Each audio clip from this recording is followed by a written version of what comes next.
The United States Mint currently has multiple locations across the country. But in 1793, the Mint opened as just a single location in Philadelphia. Before long, one location couldn't meet the nation's demand for coins.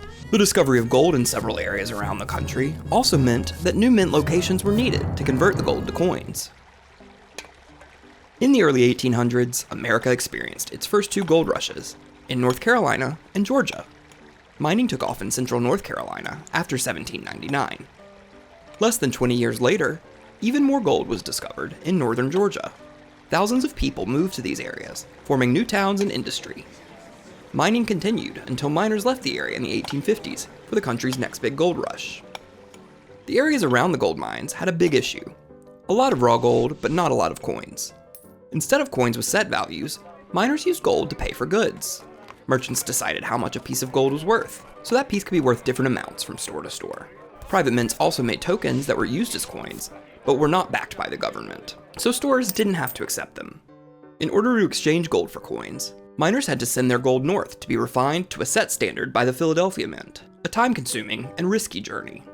To increase production, congressional legislation established three branch mints: Charlotte, North Carolina, Dahlonega, Georgia, and New Orleans, Louisiana. Charlotte and Dahlonega were located close to the gold mining areas, and New Orleans was a major port. In 1848, workers at Sutter's Mill in California discovered gold. People flooded the territory from across the country and the world to strike it rich.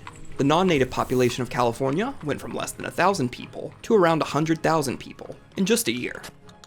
Just like in the gold mining areas in the South, gold pieces were in abundance and coins were scarce.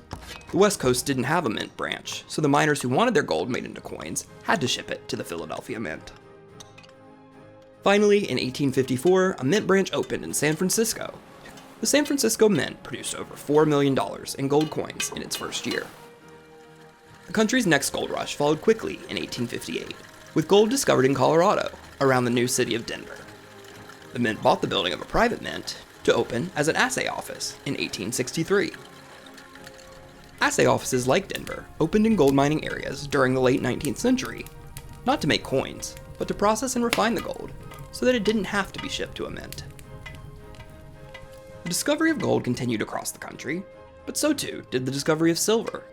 The mint opened the Carson City Mint in Nevada to process ore from the country's largest silver mining area. In the early 20th century, the amount of gold and silver decreased. Assay offices and some mints closed. Congress converted the Denver branch to a mint in 1906. Instead of processing gold and silver to return to miners, the mint's more recent locations at Fort Knox and West Point were created to store and guard these precious metals for the government. Today, the mint has production facilities operating across the country, and a headquarters in Washington, D.C. Former branch locations complete this story, marking the mint's evolution alongside American history. Learn more about how precious metals and U.S. history meet at usmint.gov/learn.